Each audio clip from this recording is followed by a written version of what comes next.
Mi esposa decía que estaba lista para ser madre, pero cuando descubrí que el bebé no era mío y que todo era parte de un plan para usarme y después dejarme, supe que todo mi matrimonio fue una mentira.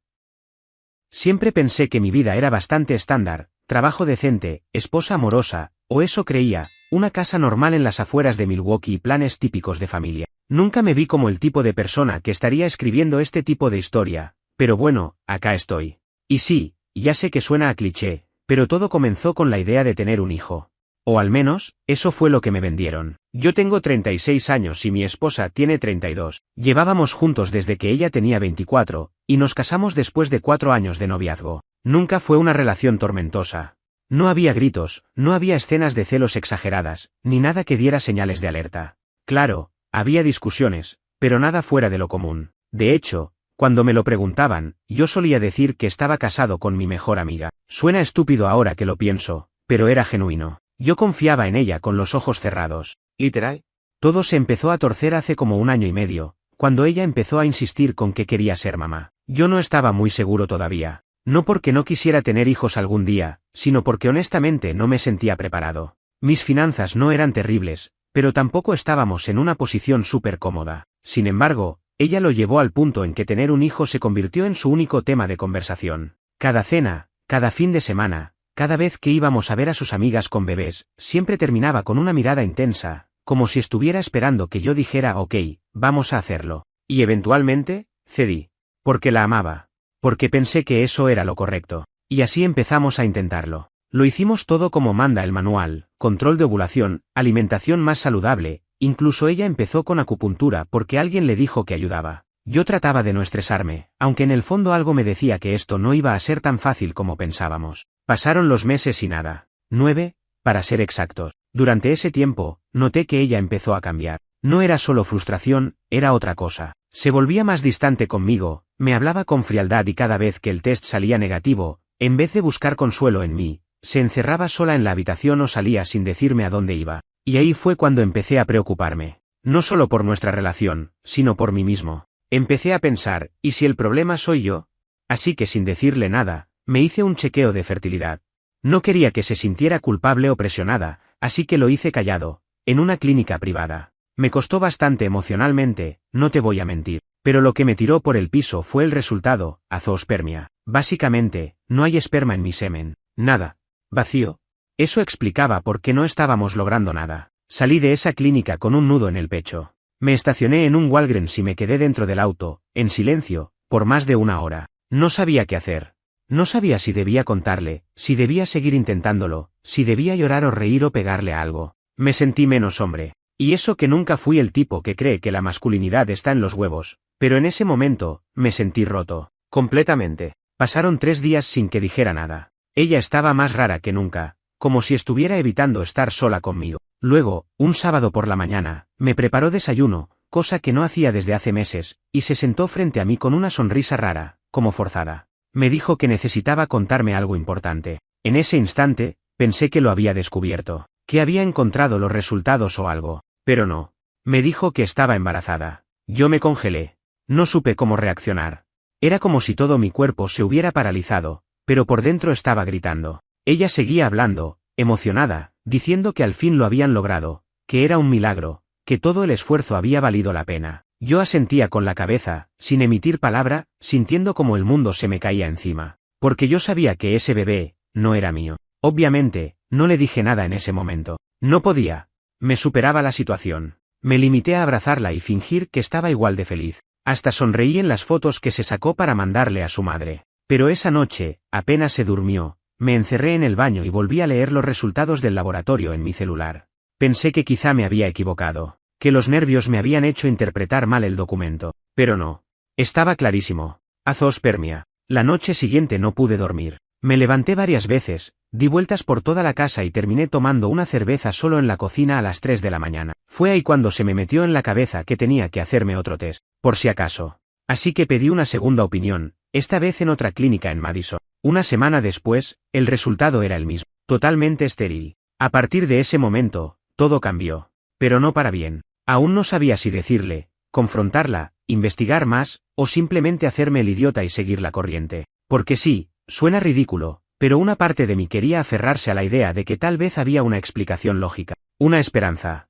Pero en el fondo, sabía que me estaban usando, que esa familia perfecta era una farsa. Los días que siguieron a ese anuncio de embarazo fueron los más confusos y tensos de toda mi vida. Y no lo digo en plan dramático, de verdad sentí que estaba viviendo dentro de una mala película donde yo era el único que no tenía el guión. Todo el mundo parecía estar feliz, mi esposa caminando por la casa como si flotara en una nube de alegría maternal, sus amigas mandando mensajes de felicitaciones, su mamá queriendo organizar un pequeño almuerzo para celebrar el milagro, y yo ahí, sonriendo con la cara, pero muerto por dentro. La cosa es que todavía no sabía con qué demonios estaba lidiando. No quería creer lo obvio, y eso me hizo posponer lo inevitable. Empecé a buscar excusas para no hablar del tema del bebé más de la cuenta, pero era casi imposible. Todo giraba en torno al embarazo. Me preguntaba si prefería tener niño o niña, qué nombres me gustaban, qué color quería para el cuarto. Me dolía escucharla hablar con tanta ilusión, sabiendo que todo eso no tenía nada que ver conmigo. Pero la gota que rebalsó el vaso fue una conversación telefónica que tuvo una noche mientras cocinaba.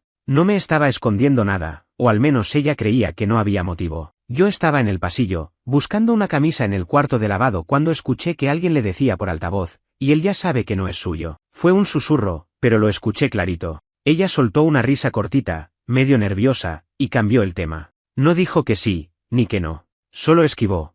Pero en ese momento supe que mi intuición no estaba fallando. Ahí decidí que ya no podía seguir en la oscuridad.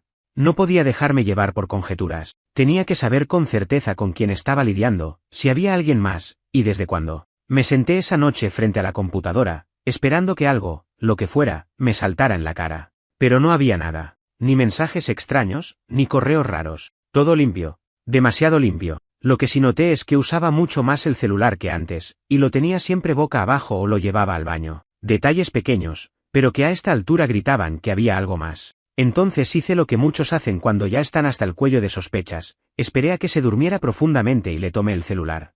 Lo desbloqueé con su dedo mientras dormía, me sentí un espía de película barata haciendo eso, pero bueno, la desesperación te convierte en creativo. Empecé por WhatsApp. Nada. Instagram. Nada relevante. Pero cuando entré al correo, ahí fue donde empecé a ver cosas que no cuadraban. Tenía una cuenta secundaria, ni siquiera con su nombre, un alias medio extraño, como si fuera un nickname viejo o algo así. Estaba logueada en la app, pero nunca la había mencionado. Me metí. Y ahí estaba todo. Conversaciones larguísimas con alguien que firmaba con iniciales. Mensajes reenviados. Correos tipo no aguanto más fingir, no puedo esperar para que sea solo nuestro, y cosas así. Algunos correos eran viejos, de hacía casi un año. Otros eran recientes, incluso de esa misma semana. No decía explícitamente que se habían acostado, pero había suficientes insinuaciones como para que no necesitara un mapa. En uno de los correos, él le mandaba una foto de un departamento en Chicago, diciendo que había hablado con su prima para rentarlo y que sería el lugar perfecto para comenzar de nuevo, lejos de todo. Ella respondía con corazones, planes, ideas para mudarse, con el bebé. Lo que más me dolió, por lejos, fue leer que todo este plan de embarazo no era casual. Ella lo había buscado, pero no conmigo. Buscó al padre. Lo eligió. Y yo era el disfraz. El proveedor. El imbécil que iba a poner la cara ante la familia, que iba a asumir la paternidad legal si todo salía como ella esperaba. Una frase que me rompió el alma decía, él nunca sabrá que no es suyo. Es perfecto porque no sospecha nada. En ese momento no sentí ira, ni tristeza, ni vergüenza. Sentí vacío. Como si hubiera desaparecido por dentro. Cerré todo, dejé el celular donde estaba, y me fui a caminar por el vecindario a las 3 de la madrugada. Caminé por casi una hora sin rumbo, sin mirar nada. Me senté en una banca frente al Walgreens donde me había quedado la primera vez después del diagnóstico. Pensé en ir a un hotel esa misma noche, pero no lo hice. Algo en mí dijo, aguanta un poco más. Decidí quedarme. No porque la perdonara, ni porque quisiera pelear. Me quedé porque quería entender hasta dónde era capaz de llegar. Y porque necesitaba planear cómo iba a salir de todo eso sin dejar que ella ganara. Quería ver hasta dónde llegaba su actuación. Así que volví a casa, fingí que estaba agotado y me metí a la cama como si nada. Ella ni se despertó. A la mañana siguiente, desayunamos como si fuéramos el matrimonio ideal.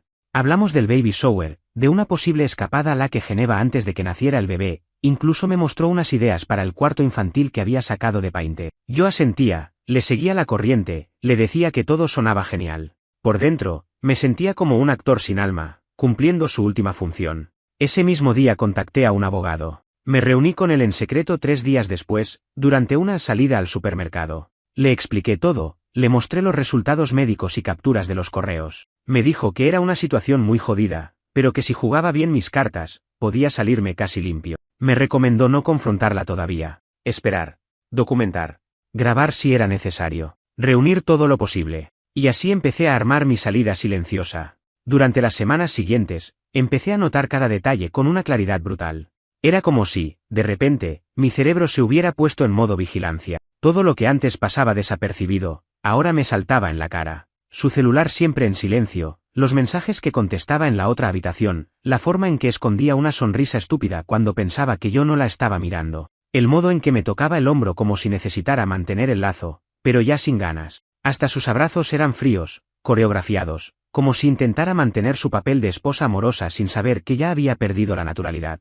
Una vez, llegó a casa con una caja de ropa de bebé. ¿Toda rosa? Dijo que no sabía el sexo todavía, pero tenía una corazonada. Yo no dije nada. Solo ayudé a acomodar la ropa en el armario del cuarto vacío que supuestamente íbamos a convertir en la habitación del bebé. Era como caminar dentro de una mentira física. Cada prenda, cada peluche, cada sonajero, todo era una cachetada disfrazada de ternura. También empezó a actuar como si quisiera reconectar conmigo. Me invitaba a salir a comer, preparaba cenas, ponía música suave en la casa los domingos como antes. Pero ya no era lo mismo, porque yo sabía. Y una vez que sabes, no hay vuelta atrás. Todo pierde sentido. Te das cuenta de que estás rodeado de un decorado bonito, pero el guión está podrido desde adentro. Lo que no entendía era por qué ella seguía tan segura de que yo no sospechaba nada. Después de todo, no era como que yo estaba saltando de felicidad por la casa. Estaba apagado, callado, más encerrado en mí mismo que nunca. Pero parece que ella pensaba que era solo el estrés del embarazo, o del trabajo, o de la vida misma. Nunca se imaginó que yo ya sabía todo. O quizás sí se lo imaginaba, pero eligió ignorarlo para seguir adelante con su plan. Y mientras tanto, yo seguía recolectando pruebas. Empecé a grabar algunas conversaciones con el teléfono oculto en mi bolsillo.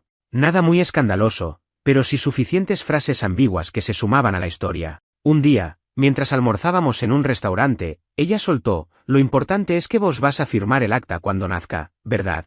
Lo dijo sonriendo, como si fuera algo obvio, como si no supiera que ese comentario me atravesó el pecho como un cuchillo. Yo solo respondí con un claro. Ni siquiera me salió la voz firme. Estaba tan cerca de explotar en ese momento, que tuve que excusarme para ir al baño y respirar.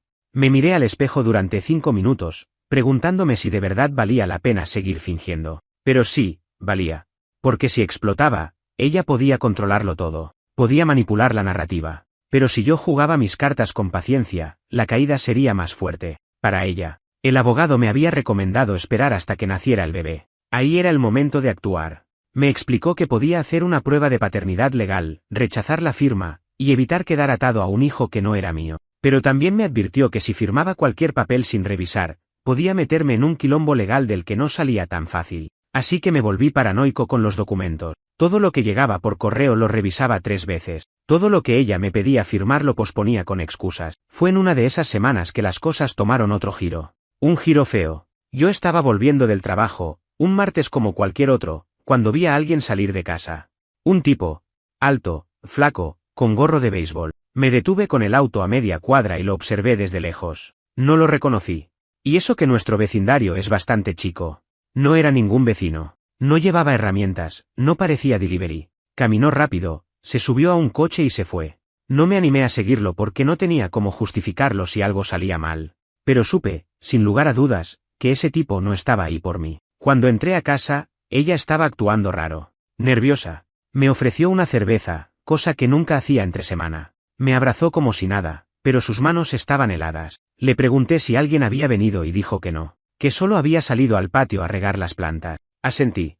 Me fui a bañar, y mientras el agua me caía en la cabeza, me repetía la misma frase una y otra vez: «Me toma por idiota». Esa noche no dormí. Me quedé en la sala, supuestamente viendo una película, pero en realidad tratando de encontrar algún dato, alguna pista, algo más. Al día siguiente, antes de irme al trabajo, instalé una cámara pequeña en el living. Era un dispositivo viejo que tenía guardado, de esos que se activan con movimiento. Lo puse apuntando hacia la puerta de entrada y la zona del sillón. Quería saber si ese tipo volvía. Quería saber qué pasaba en mi casa cuando yo no estaba. Y volvió. 2 días después. Mismo horario, misma rutina. Ella lo recibió con un abrazo rápido, y después se sentaron en el sillón. Hablaron por casi 1 hora. No se besaron, no se tocaron de forma evidente, pero no hacía falta. La confianza entre ellos se notaba. La risa, las miradas. Y después, se fueron juntos al dormitorio. La cámara no captó lo que pasó ahí, porque solo grababa el living. Pero ya era suficiente. Cuando vi esa grabación, sentí una mezcla tan fuerte de rabia, tristeza y asco que tuve que salir a correr. ¿Literal? Me puse los auriculares, salí a la calle, y corrí como si me estuviera escapando del infierno.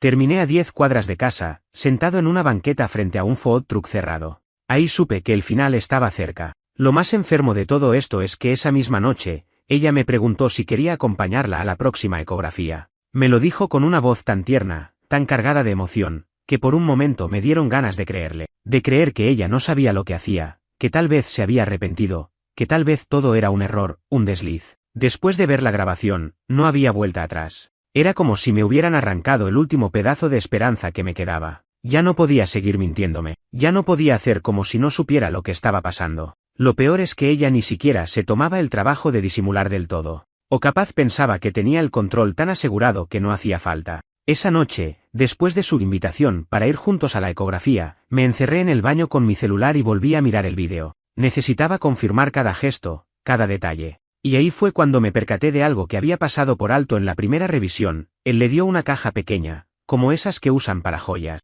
No llegué a ver qué había adentro, pero su reacción fue como si le hubiera dado algo más simbólico que costoso. Ella se lo guardó en el bolsillo del pantalón con una sonrisa medio triste. No parecía una escena de amantes apasionados, más bien una de esas discusiones de pareja que están viendo si siguen o no. Como si él estuviera poniéndole condiciones. Me dejó peor que antes, porque ahí me cayó otra ficha. No solo me estaba usando, sino que también lo estaba usando a él. Al día siguiente, ella actuó como siempre. Hizo café, me preguntó si quería que pasáramos por la tienda de bebés el fin de semana, incluso me mostró un grupo de Facebook con ideas para padres primerizos. Me hablaba como si nada, como si de verdad creyera que podía mantener la ilusión hasta el final. Y yo le seguía la corriente, pero ya sin ganas. Ya ni siquiera me molestaba fingir una sonrisa. Ese mismo día, después del trabajo, fui directo al consultorio de mi abogado. Llevé la cámara, llevé los vídeos, llevé las capturas de pantalla de los correos, llevé todo.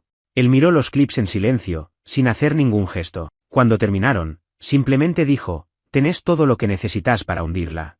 Pero tenés que decidir cuándo y cómo, porque esto se va a poner feo. Y lo supe. Desde ese momento, empecé a planear el día exacto en que todo iba a explotar. Me propuse aguantar hasta el nacimiento. Aunque me doliera en el alma, iba a seguir el juego. No porque quisiera, sino porque si jugaba bien mis fichas, salía de esa con mínima pérdida. Tenía que hacerle creer que todo iba bien, que no sospechaba nada, que estaba ilusionado, incluso. Me daba asco solo pensarlo, pero lo hice. Durante ese último mes antes del parto, me convertí en el esposo modelo. Iba a todas las consultas, la acompañaba a comprar cosas para el bebé. Incluso le hice una cena sorpresa con velas y todo, porque merecía sentirse especial. Ni siquiera puedo explicar el nivel de cinismo que tuve que dominar. Cada vez que la miraba a los ojos, me daban ganas de vomitar. Pero me lo tragué todo, porque sabía que era cuestión de tiempo. Las cosas empezaron a desmoronarse antes de lo que esperaba. Una tarde, ella recibió una llamada en altavoz por accidente mientras estábamos en el auto. El tipo, su amante, le decía algo como, tenemos que hablar en serio ya, esto no puede seguir así, vos estás jugando con fuego. Ella se puso nerviosa, cortó enseguida y me dijo que era un ex compañero de trabajo, que estaba borracho. No le respondí nada, solo manejé en silencio, con una calma que estoy seguro la desconcertó. Capaz pensó que me la creí, capaz no, ya no importaba.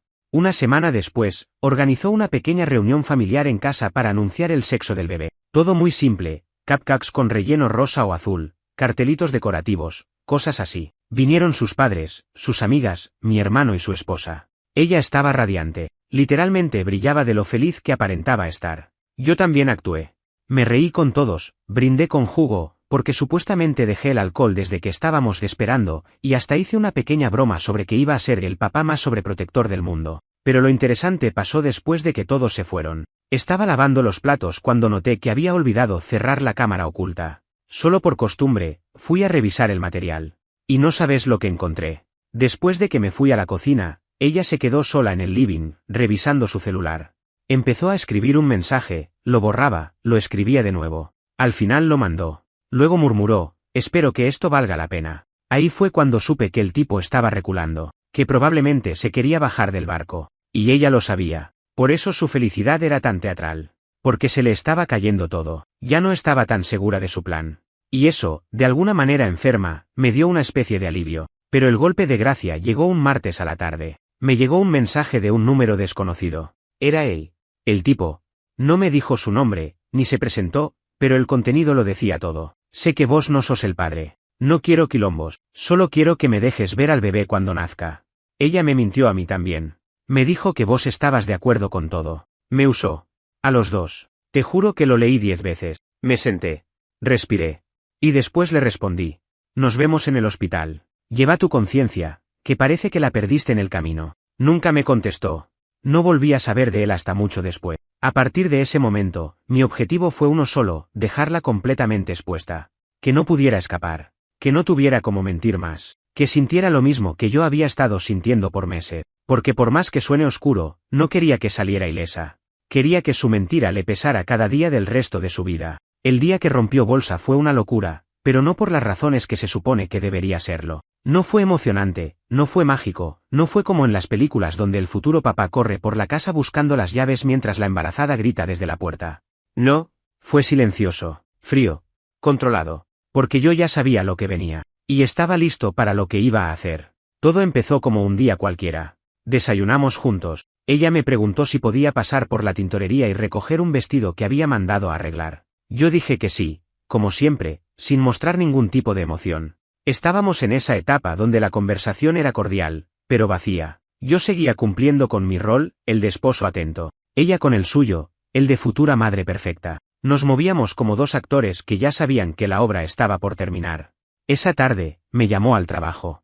Me dijo con voz temblorosa que creía que había roto bolsa. Yo sabía que no estaba fingiendo. Se notaba en su tono que el momento había llegado. Le dije que se quedara tranquila, que iba a buscarla en 10 minutos. Cerré la laptop, avisé en la oficina que me tenía que ir y salí sin saludar a nadie. En el auto, por primera vez en semanas, puse música. Pero no para relajarme. La puse para no escuchar mis propios pensamientos. Cuando llegué, ella ya estaba lista, parada en la entrada con la mochila de maternidad que habíamos preparado juntos. Tenía una expresión entre nerviosa y emocionada. Me sonrió. Yo le devolví la sonrisa, pero por dentro estaba contando los minutos. Sabía que estaba a punto de darle vuelta el mundo. Sabía que no había forma de que saliera de eso sin que se le cayera la máscara. El viaje al hospital fue tranquilo. Ella hablaba sin parar, como si intentara distraerse del dolor. Me contaba que había soñado con el parto la noche anterior, que el bebé nacía rápido y sin complicaciones. Yo solo manejaba.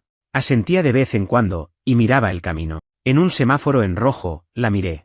Sus manos estaban sobre su vientre. Respiraba hondo, como si tratara de convencerse de que todo iba a estar bien. ¡Qué ironía!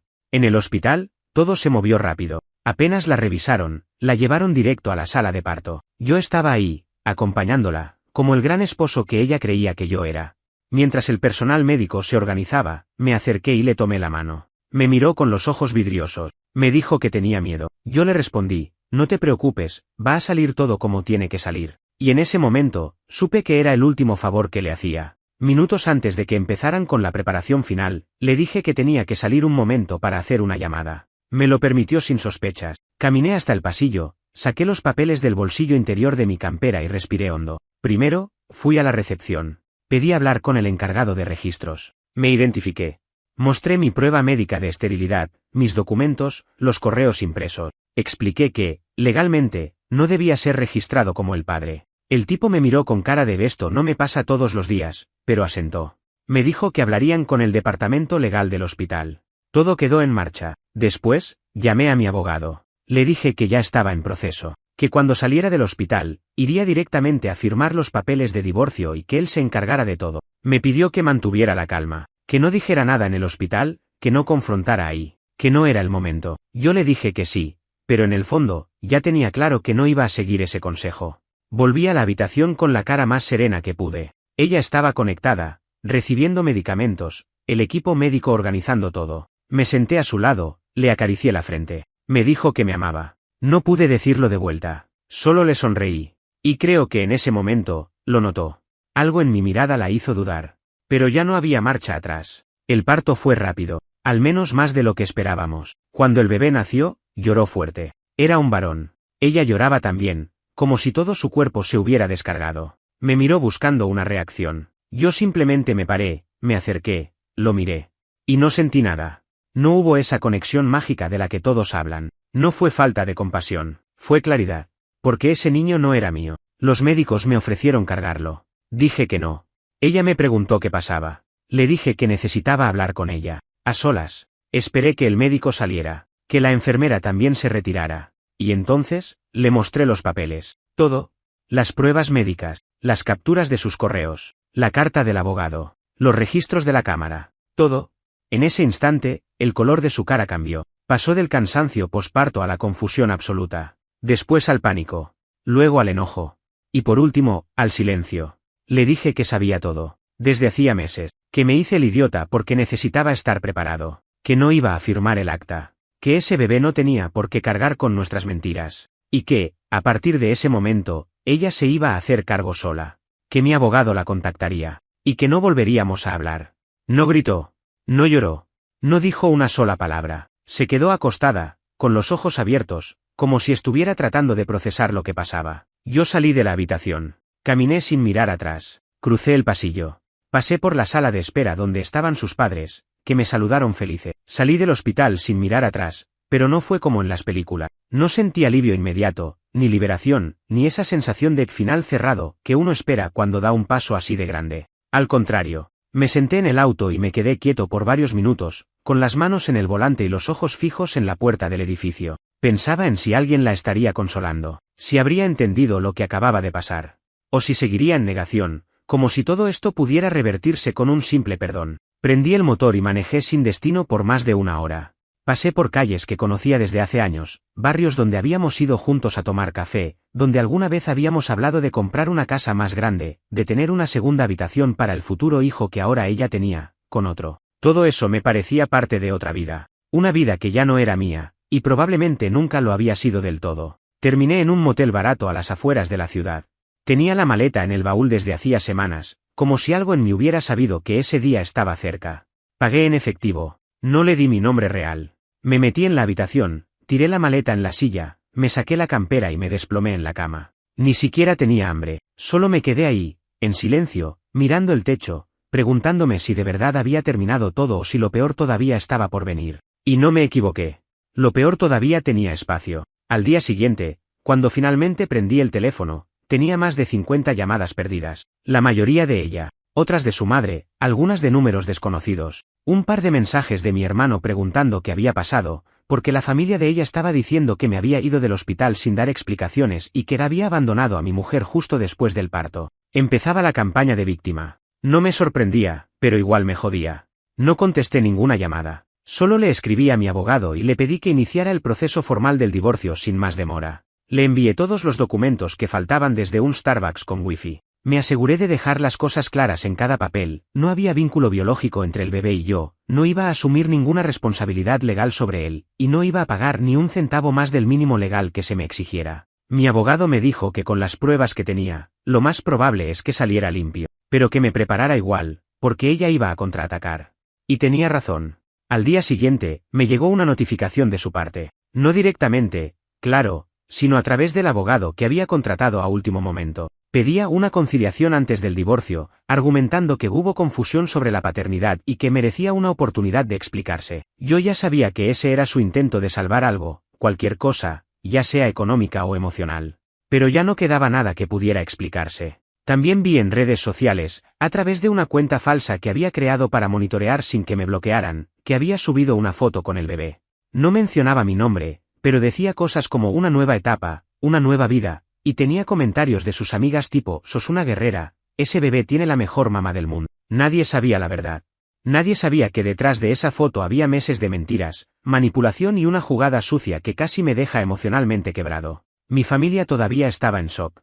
Les expliqué todo por partes. A mis padres les costó entender por qué había mantenido el secreto tanto tiempo. Les mostré las pruebas. Se quedaron mudos. Mi mamá lloró. Mi viejo solo asintió, como si no pudiera articular una sola palabra. Mi hermano me dijo algo que se me quedó grabado, hiciste lo que tenías que hacer. Pero eso no significa que no duela igual. Y sí, dolía. Todo. No solo la traición, sino darme cuenta de que durante años viví en una ficción bien actuada, que me había enamorado de un personaje. Las semanas que siguieron fueron raras, tranquilas en la superficie, pero con una tensión constante, como si algo estuviera por explotar en cualquier momento. Ella seguía llamando. A veces dejaba mensajes llorando. Otras veces, enojada. Pasaba de decir que me amaba a decir que yo la había arruinado. Que le había arruinado el momento más importante de su vida. Yo no respondía. Ni una sola vez. No porque no tuviera ganas de decirle todo en la cara, sino porque entendí que ya no servía de nada. Todo lo que había que decir ya estaba dicho. Lo que tenía que hacer, ya lo hice. Lo que sí me perturbó fue que también me escribió el otro tipo. El padre biológico. Me mandó un mensaje largo, de esos donde uno intenta lavar las manos y victimizarse al mismo tiempo. Decía que ella le había mentido, que él pensaba que yo estaba al tanto desde el principio, que incluso le había dicho que los tres íbamos a poder criar al bebé en armonía. Casi me río. Casi. Pero lo único que hice fue bloquearlo. La única vez que sentí algo parecido a compasión fue cuando me enteré, a través de su padre, que el otro flaco la había dejado, que había desaparecido apenas ella salió del hospital. No la acompañó ni una sola vez. No se presentó para firmar nada. Nada. Se esfumó. Y ahí estaba ella, sola, con un bebé, sin marido, sin amante, y sin nadie que la bancara emocional o económicamente. Y por un instante, solo por un instante, me pregunté si había sido demasiado cruel, si me había pasado de frío. Pero esa duda me duró poco. Porque cuando uno ve toda su vida usada como herramienta por alguien que supuestamente lo amaba, cuando uno ve cómo lo manipularon para usarlo como trampolín hacia una vida que ni siquiera lo incluía, el silencio fue lo más extraño de todo. Cuando finalmente ella dejó de llamar, de mandar mensajes, de aparecer por ningún lado, no sentí alivio de inmediato. Fue raro. Como si el ruido de fondo que me había estado acompañando durante meses se apagara de golpe. Había estado tan acostumbrado al drama constante, a estar alerta todo el tiempo, a leer entre líneas cada palabra que decía, que cuando todo cesó, me quedé como en un vacío. De repente, tenía paz. Y no sabía qué carajo hacer con ella. Me quedé en el motel por unos días más, aunque ya no era necesario. Era mi forma de procesar todo, creo. No tenía ganas de volver a la casa. Técnicamente era mía, ella ya no vivía ahí, pero todavía la sentía contaminada. Cada rincón me recordaba algo que ahora me dolía. La cocina donde la había abrazado después de una falsa noticia feliz, el sillón donde planeamos el nombre del bebé, el baño donde lloré en silencio mientras ella dormía como si no hubiera un mundo por derrumbarse. Me costaba imaginarme caminando por esos lugares sin que algo me apretara el pecho. Pero eventualmente volví, porque tenía que cerrar el círculo, y porque no me iba a esconder en un cuarto de motel el resto de mi vida. Lo primero que hice fue abrir todas las ventanas, saqué las sábanas, tiré muchas cosas a la basura, hice limpieza a fondo, literal y simbólica. Cada objeto que me recordaba a ella lo metí en una caja. No la quemé ni nada dramático, solo lo guardé en el altillo del garaje. No por nostalgia, sino porque sabía que si lo tiraba todo de golpe, lo iba a lamentar después. No por ella, sino por mí. Quería hacer las cosas sin rabia, con cabeza. El proceso de divorcio, para sorpresa de nadie, fue un caos al principio. Su abogado intentó pelear por una parte de la casa, por una compensación emocional, hasta por supuestos gastos que ella decía haber hecho en nombre del bebé. Pero mi abogado fue implacable. Teníamos todo, los vídeos, los correos, la prueba médica, la cronología, incluso testimonios de vecinos que sabían que el tipo la visitaba mientras yo trabajaba. Ella terminó cediendo. Supongo que entendió que no tenía cómo ganar. Lo que no esperaba fue lo que vino después. Una tarde, su padre me llamó. Habíamos intercambiado algunas palabras durante el proceso legal, pero nunca hablamos más allá de lo formal. Esta vez fue distinto. Me pidió verme en persona. Acordamos encontrarnos en un café lejos de la ciudad, algo discreto. Me pareció raro, pero acepté. Me dio curiosidad. Y, siendo sincero, todavía tenía esa necesidad de entender, de cerrar bien, de ponerle un punto final con todas las letras. Nos encontramos un viernes al mediodía. Se lo notaba cansado, más viejo de lo que recordaba. Me saludó con una mezcla de vergüenza y tristeza. Nos sentamos. Pidió café solo, sin azúcar. Y fue directo al punto. Me dijo que estaba avergonzado. Que nunca imaginó que su hija fuera capaz de algo así, que no me llamaba para justificarla, sino para agradecerme por haber sido mejor persona de lo que ella merecía. Me quedé en silencio, lo escuché. Habló de cómo ella había cambiado desde hacía años, que siempre había tenido esa necesidad de validación externa, de conseguir más, de no conformarse con una vida simple, que creía que su matrimonio conmigo era su ancla, pero que no supo verlo hasta que fue tarde. Lo dijo sin dramatismo, como si lo hubiera aceptado, como si hablara de alguien que ya no reconocía. Después me contó que ella estaba viviendo con su madre en otra ciudad, que había abandonado el departamento donde había intentado rehacer su vida con el otro tipo, que estaba sola, sin trabajo, con el bebé, y que había empezado terapia por sugerencia de su mamá. No me pidió nada, no me sugirió nada, solo me lo contó, como si necesitara sacárselo de encima. Me preguntó si podía darme una carta que ella le había dado. Le dije que sí. No la leí en ese momento. Me la guardé en el bolsillo y seguimos charlando un rato más, pero de cosas sueltas, de la vida, de cómo, a veces, uno cree conocer a las personas y no las conoce ni un poco. Antes de irse, me dijo que lamentaba todo, no solo por mí, sino por el bebé, que no tenía la culpa de nada y había nacido en medio de una mentira. Asenté.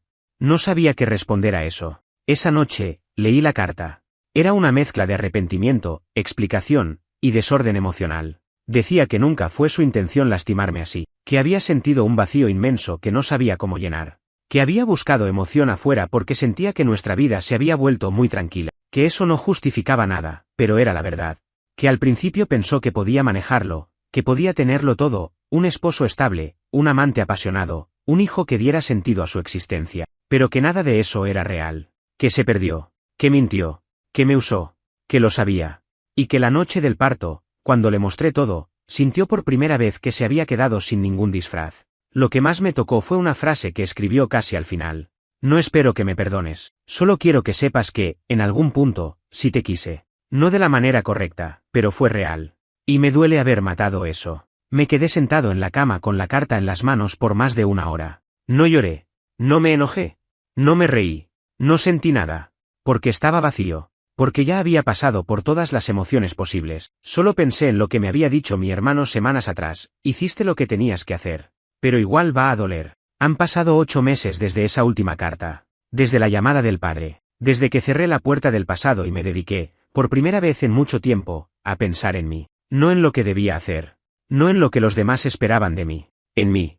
Parece poco, pero cuando venís de un matrimonio donde estuviste atrapado emocionalmente durante años, esa es una libertad que cuesta asimilar. Al principio, todo fue silencio. No volvieron a contactarme. Ni ella, ni su familia, ni el otro tipo, que por lo que me enteré terminó desapareciendo del mapa. La historia que me llegó es que después de la segunda semana posparto, él se hartó. Que no quería ser padre, que la situación lo superaba, que todo lo que parecía una fantasía compartida con ella se volvió una carga real de la que salió corriendo. Ella trató de retenerlo, incluso le ofreció que vivieran juntos en otra ciudad. Nada funcionó. Él se fue, y no volvió más. Eso me afectó más de lo que debería. No por él, sino porque me di cuenta de que había un bebé en todo esto. Un bebé que nació de una mentira, pero que no eligió nada. Que fue concebido en medio de una traición, pero no tiene culpa de eso. Y eso se quedó dándome vueltas en la cabeza más tiempo del que me gustaría admitir. Durante esos primeros meses, me tiré de lleno al trabajo. Tomé más turnos, viajé por proyectos, me mantuve ocupado. Quería evitar el ruido interno. La casa ya no me oprimía, pero seguía llena de recuerdos. Algunos días me los bancaba. Otros, me iba a dormir al sofá solo por no estar en la misma cama donde tantas veces me dijo te amo mientras pensaba en otro. La mente no olvida tan rápido. Empecé a ir a terapia. No porque me sintiera débil, sino porque necesitaba entender por qué había permitido tanto durante tanto tiempo. ¿Por qué había preferido hacerme el boludo en lugar de confrontar desde el principio? Descubrí cosas que no quería saber de mí mismo. Que había dejado que el miedo a perder se volviera más fuerte que el instinto de protegerme. Que confundí paz con sumisión. Que la idealicé. Que en el fondo sabía desde antes de que ella dijera que estaba embarazada que algo no estaba bien. Pero no hice nada. Y eso fue parte de la traición también. No de ella a mí. De mí a mí. Y ahí fue cuando entendí que el verdadero duelo no era por la relación. Era por la versión de mí mismo que dejé morir en ese proceso. Un par de veces, en medio de todo eso, pensé en escribirle. No para retomar contacto. No por rencor. Simplemente para decirle que la carta que me dio no cambió las cosas, pero que al menos fue honesta. Nunca lo hice. Nunca lo voy a hacer. Porque entendí que hay cierres que no necesitan palabras. Y porque también entendí que, a veces, el mayor acto de amor propio es no decir nada. El proceso de divorcio se cerró sin más vueltas. Ella aceptó todo. No pidió nada extra. No puso obstáculos, firmó los papeles. Mi abogado me dijo que probablemente haya sido presión de su familia, que la convencieron de no seguir hundiéndose. O capaz fue el agotamiento. No lo sé. Y tampoco me importa.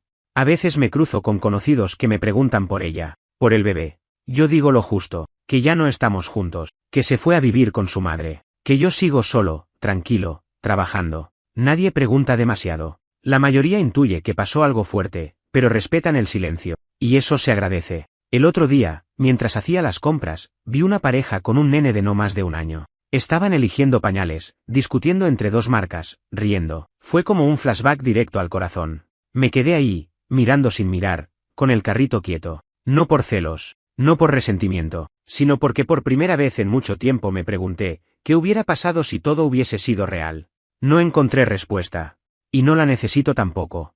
Hoy por hoy, estoy bien. No feliz. No completamente curado. Pero en paz. Que para alguien que viene de donde yo vengo, ya es muchísimo. Dejé de esperar respuestas. Dejé de mirar al pasado buscando señales. Dejé de castigarme por no haber reaccionado antes. No se trata de perdonar. Se trata de soltar. De no vivir atrapado en una historia que ya terminó. La casa volvió a ser mía. De verdad.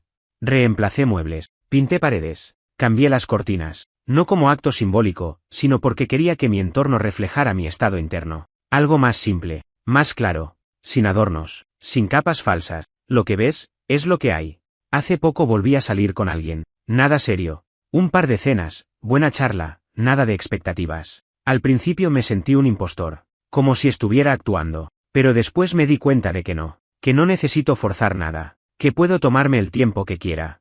Que tengo derecho a reconstruirme a mi manera, sin apuros, sin presiones, sin tener que volver al ruedo como si se tratara de una competencia. Y si algo me quedó claro de todo esto, es que uno puede ser la mejor versión de sí mismo y aún así terminar en la peor película.